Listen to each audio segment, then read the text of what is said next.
नमस्कार दोस्तों, मैं आशा करती हूँ कि आप सभी अच्छे होंगे। तो आज हम पढ़ रहे हैं हिंदी का न्यू चैप्टर है बिरजू महाराज से साक्षात्कार। साक्षात्कार को बोलते हैं इंटरव्यू। मतलब जो बिरजू महाराज हैं उनका इंटरव्यू कैसे लेते हैं। देखिए उन्होंने वो जो हैं बिरजू महाराज जो कथक के बारे में, कथक के बहुत बड़े डांसर हैं। उनका कथक में बहुत ही ज़्यादा अच्छा कला है उनकी।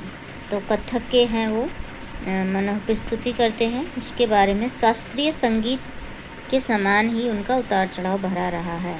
तो आज हम पढ़ते हैं बिरजू महाराज से साक्षात्कार या इंटरव्यू। उनका इंटरव्यू लेते हैं। ठीक है, आइए पढ़ते हैं। कथक की जब भी बात होती है,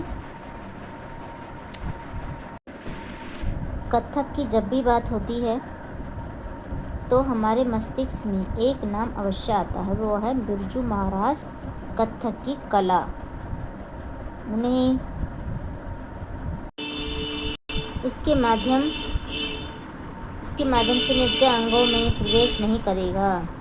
तनुश्री बोलती है आपने कथक में कई चीज़ें भी जोड़ी हैं ना बिरजू महाराज। कथक की पुरानी परंपरा को तो कायम रखा है। हाँ, उसके प्रस्तुतिकरण में बदलाव किए हैं। हमने गौर किया कि हमारे चाचा लोग और बाबूजी नाचते तो खूबसूरत से थे ही, और इनके खड़े होने का अंदाज भी निराला होता था। हमने उन भाव संगीतों भाव में शामिल हर चीज़ भाव में शामिल कर लिया। चाचा लोग और बाबूजी हमारे लिए ब्राह्मण विष्णु महेश थे। हमने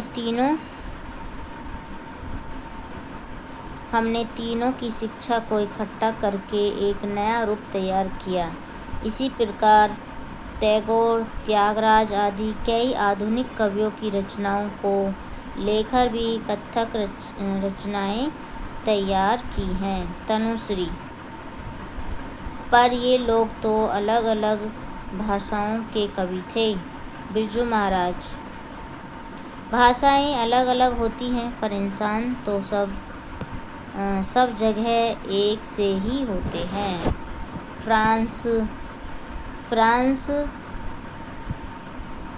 फ्रांस में एक दर्शक ने कहा, मैं नहीं जानता कि यशोदा कौन है। मैंने उन्हें बताया कि इस धरती पर जब माएँ यशोदा हैं तो और सब नन्हे बच्चे कृष्ण। तो बच्चों की जिद, रोना, उठना, बैठना सब जगह एक जैसा होता है।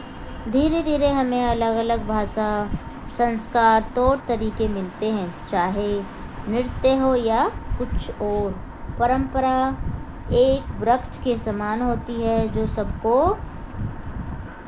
एक जैसी छाया और आश्रय देती है। उसके नीचे बैठने वाले अलग अलग स्वभाव के होते हैं। वृक्ष के लिए बीज को बोए तो समय आने पर ही एक और वृक्ष फैलेगा। वह नया वृक्ष कैसा होगा, यह सब बात पर निर्भर करेगा कि उसे कैसी हवा, पानी और खाद मिला है। मणिक क्या बोलता है, देखते हैं। आपने जब सीखना शुरू किया तब से अब तक कथक की दुनिया में क्या क्या बदलाव आए हैं। बिरजू महाराज, पहले मंच नहीं होते थे।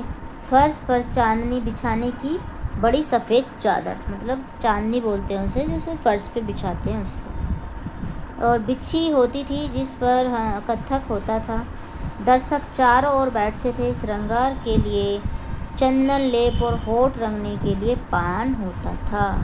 मतलब श्रृंगार के लिए चंदन जो होता था उसका लेप करते थे, और क्या होता था, जैसे होठ लाल करने तो केवल पान खाते थे। पान से क्या होठ लाल हो जाते हैं। पहले नृत्यक कथा के दृश्यों का ऐसा विस्तृत वर्णन करते थे कि दर्शक के सामने पूरा दृश्य खींच जाता था। कैसे गोपियों ने घड़ा उठाया, धीमी चाल से पनघट की ओर चली। पीछे से कृष्ण चुपचाप आए और कंकड़ उठाया और दे मारा। अब सिर्फ पनघट की गत देखो कहकर बाकी दर्शक भी की कल्पना पर छोड़ दिया जाता है। श्रेया, आपने गाना बजाना और नाचना कब शुरू किया? बिरजू जी बोलते हैं, बहुत छुटपन से ही तबला पीटना शुरू किया। चाचा ने कहा, लड़के के हाथ में लय है। 5 साल का होते होते हारमोनियम पर लहरा बजाने लगा। सबको खुश करने के लिए फिल्मी गाने भी खूब गाता था। एक बार सबकी फरमाइश पर सुरैया के एक गाने पर देर तक नाचा। बहनों ने बड़े शौक से बिंदी चुन्नी से सजा दिया और तब तक चाचा आ गए। तब डर से मारे तुरंत सब कुछ उतार फेंका, छिप गया। माणिक कहती है माणिक बोलती है, शास्त्रीय नृत्य और लोक नृत्य में क्या अंतर है? अच्छा, ये बताती है शास्त्रीय नृत्य और लोक नृत्य में क्या अंतर है। बिरजू महाराज बोलते हैं, लोक नृत्य सामूहिक होता है। दिन भर की मेहनत के बाद लोग थकान दूर करने और मनोरंजन के लिए इकट्ठा मिलकर नाचते हैं। दूसरी ओर शास्त्रीय नृत्य में एक नर्तक अकेला ही काफ़ी होता है। जो लोक नृत्य नाचने वालों के अपने मन बहलाव और संतुष्टि के लिए होता है, जबकि शास्त्रीय नृत्य दर्शकों के लिए होता है। शुरू में कथावाचक भी लोक नर्तक हुआ करता था। धीरे धीरे जब उसकी खास शैली व रूप निश्चित होता है तो वह शास्त्रीय नृत्य हो जाता है। श्रेया कहती है, इस समय भारत में शास्त्रीय नृत्य की क्या स्थिति है?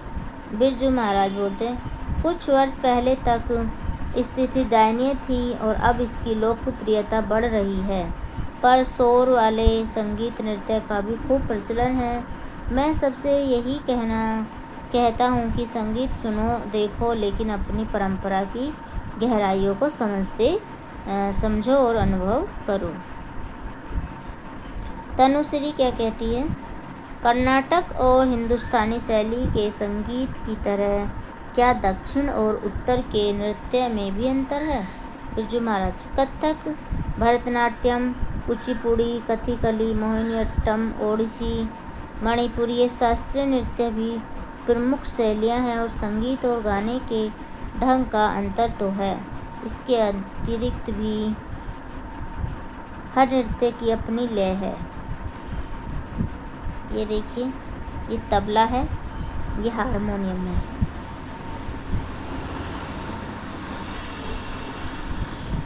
ये है तुम्हारा कथक का भाव भंगिमियाँ। कथक की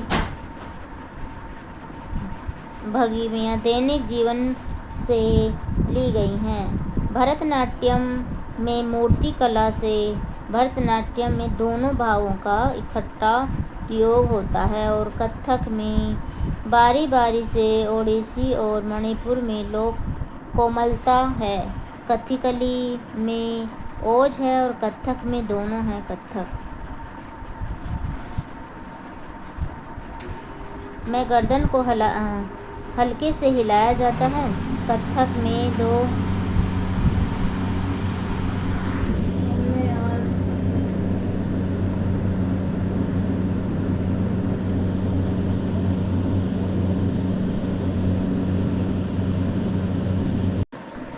भाव भंगिमा है। कथक की भाव भंगिमा दैनिक जीवन में से ली गई होती है और भरतनाट्यम में मूर्ति कला से। भरतनाट्यम में दोनों भावों का इकट्ठा प्रयोग होता है और कथक में बारी बारी से ओडिसी और मणिपुर में कोमलता। कथकली में ओज है और कथक में दोनों हैं।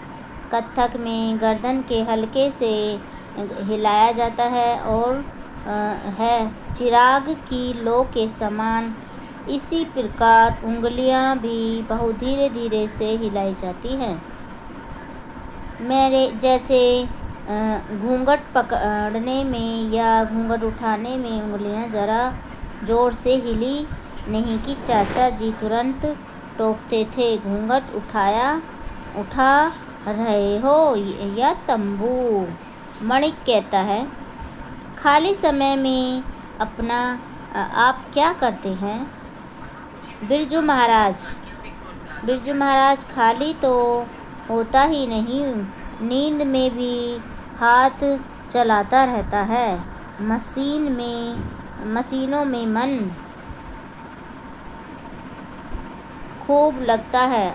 अगर मैं नर्तक न होता तो शायद इंजीनियर होता। कोई भी मशीन या यंत्र खोलकर उसके कल पुर्जे देखने की जिज्ञासा होती है। तुम्हें जानकर हैरानी होगी कि मैं अपने ब्रीफ फेक में हरदम पेचकस और दूसरे छोटे मोटे औजार रखता हूँ। कभी अपना पंखा फ्रिज ठीक किया तो कभी और मशीनें।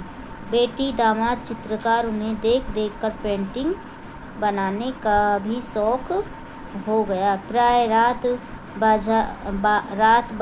12 बजे के बाद चित्र बनाने बैठता हूँ। जब नींद से आंखें बंद होने लगती हैं तो ब्रश एक तरफ रख देता हूँ और सो जाता हूँ।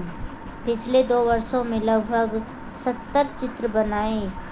अगर कोई बच्चा गाना बजाना या नृत्य सीखना चाहे पर घर के लोग न चाहते हो तो ऐसे में क्या करना चाहिए?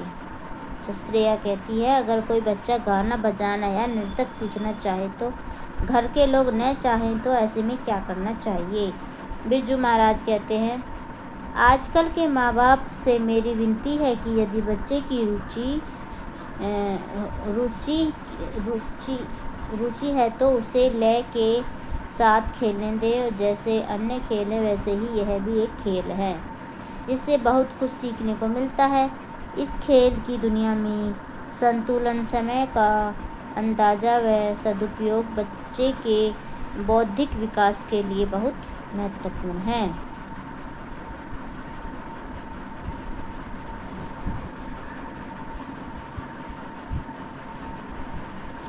क्या आपके परिवार में लड़कियों ने कथक नहीं सीखा? बिरजू महाराज, मेरी बहनों को कथक नहीं सिखाया गया, पर मैंने अपनी बेटियों को खूब सिखाया है। लड़कियों के पास शिक्षा या कोई न कोई हुनर अवश्य होना चाहिए ताकि वे आत्मनिर्भर हो सके। हुनर ऐसा खजाना है जिसे कोई नहीं छीन सकता और वक्त पड़ने पर काम आता है। बच्चों, तुम लोग संगीत सीखते हो?